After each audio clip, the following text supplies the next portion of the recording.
ממתקים וכולו מחמדים וכולו מחמדים וכולו מחמדים.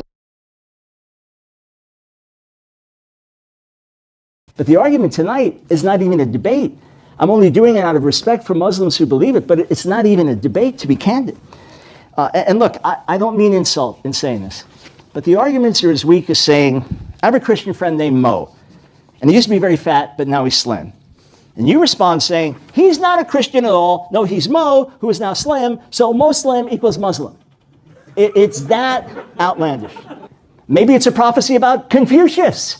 I mean, it's using the same logic to find Muhammad in 42, because Kedar is mentioned. You might as well make the prophet into Confucius. But we don't even have to be silly with arguments like this. So when we talk about this, actually, I think the Bible prophesies about me more than Muhammad. After all, my name occurs 15 times. Michael, the archangel. I mean, Muhammad is no more prophesied in the Bible than Joseph Smith, the founder of the Mormon Church, is prophesied in the Quran. And in saying this, I mean no insult to my Muslim friends who are here, who are watching this. But if your faith requires you to believe that the Bible prophesies about Muhammad, then you need to question your faith. Now, prepare for the shock.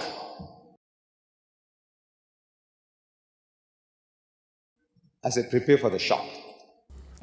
What moves me, and I see tears in many of your eyes, is not that someone, a Jew, who hears a single chapter of Isaiah is suddenly drawn to a belief in Jesus. But for me, it's the story of a nation that held on to their belief in the God of Israel, who fought against the Romans, who suffered under the Nazis, who were kicked out and expelled from Spain, who held on tenaciously to the faith of Abraham and the faith of Moses, that is clear that no man is God, and that every human being must lead a godly life, and to be separated from that religion through a single reading of a passage without asking a single question? My God, you mean it's that easy?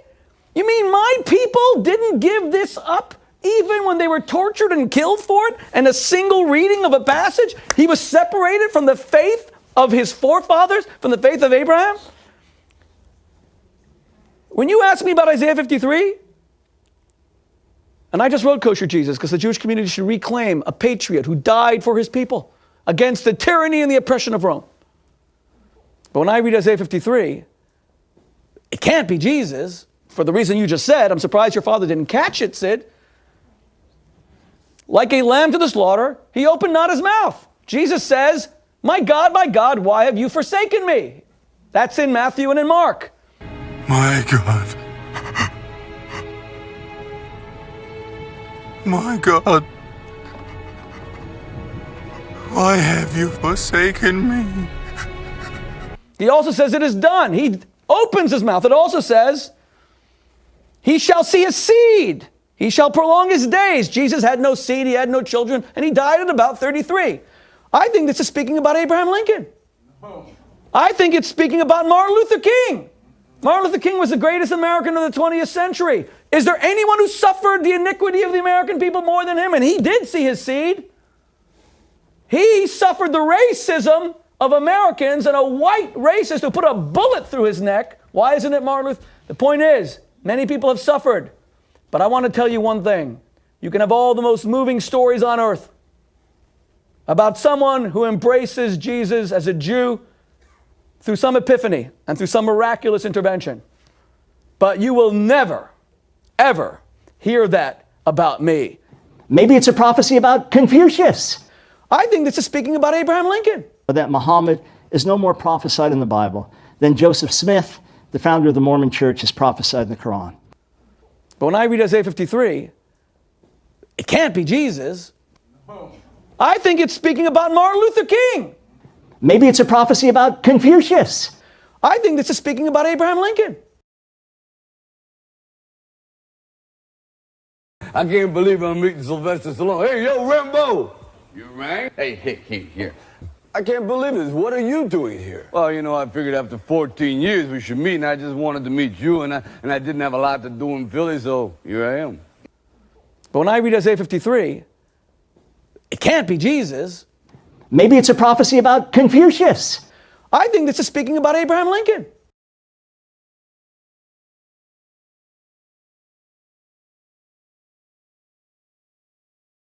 Windward, brace and sheet. Windward, brace and sheet. Hold the pennant line. Hold the pennant line. What are you doing? What are you doing? No, what are you doing? What are you doing? La la la la la la la la la la la. חיכו ממתקים וכולו מחמדים וכולו מחמדים וכולו מחמדים.